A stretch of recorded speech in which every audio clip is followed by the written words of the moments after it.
முக்கியமான பொறுப்புகளை தேவன் கொடுத்திருக்கிறார். நீங்கள் எப்படி தெரிந்து எடுக்கிறீர்களோ வாழ்க்கையை, அதுவே அதிகமான ஆசீர்வாதத்தை கொண்டு வரும். பிழையான காரியங்களை நீங்கள் தெரிந்தெடுத்து கொண்டால் அவைகள் வேதனையை கொண்டு வரும், முடிவிலே அழிவையும் கொண்டு வருகிறது.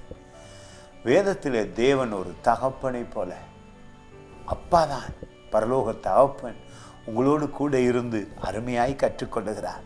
நமக்கு முன் இருப்பவைகளை தெளிவுபடுத்துகிறார். எதை தெரிந்து கொள்ளுகிறாய் என்பது மிக முக்கியம் என்கிறது சொல்லுகிறார். பாருங்கள், என் உள்ளத்தை இது மிகவும் தொட்டது. இந்த வார்த்தையை நான் தியானிக்க அதிசயம் நடந்தது. பாருங்கள், சொல்லுகிறது உபாகமம் 30:19, நான் ஜீவனையும் மரணத்தையும் ஆசீர்வாதத்தையும் சாபத்தையும் உனக்கு முன் வைத்தேன் என்று உங்கள் மேல் வானத்தையும் பூமியையும் இன்று சாட்சியாக வைக்கிறேன். ஆகையால் நீயும் உன் சந்ததியும் பிழைக்கும்படிக்கு நீ, மிக முக்கியம், ஜீவனை தெரிந்து கொள். கடவுளை தெரிந்து கொள்ளுகிறவன், இயேசுவை ஏற்றுக்கொள்ளுகிறவன், பரிசுத்த ஆவியை பெற்றுக்கொள்ளுகிறவன் ஜீவனை பெற்றுக்கொண்டான், வாழ்வை பெற்றுக்கொண்டான். அது மட்டுமல்ல, அது உங்களுடைய குடும்ப சந்ததியவே வாழ வைக்கிறது. என்ன அதிசயம் என்று பாருங்கள்.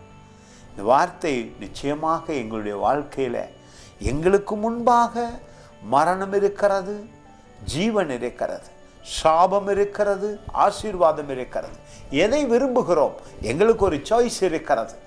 எங்கள் உள்ளத்திலே நாங்கள் ஆசைப்பட்டு வாழ்வை எடுக்கும் பொழுது சகலமும் நன்மையாய் நடக்க ஆரம்பிக்கிறது. உலகத்தின் பின்னே போய் சாபத்தை தெரிந்து கொண்டு, உலகத்தை தெரிந்து கொண்டு அது வாழ வைக்கும் என்று நினைத்தால் அழிந்து போகிறோம். ஆனால் தேவன் ஒரு தகப்பன் உங்களை வாழ்வை தெரிந்து கொள்ளும்படியாக அழைக்கிறார். God bless you.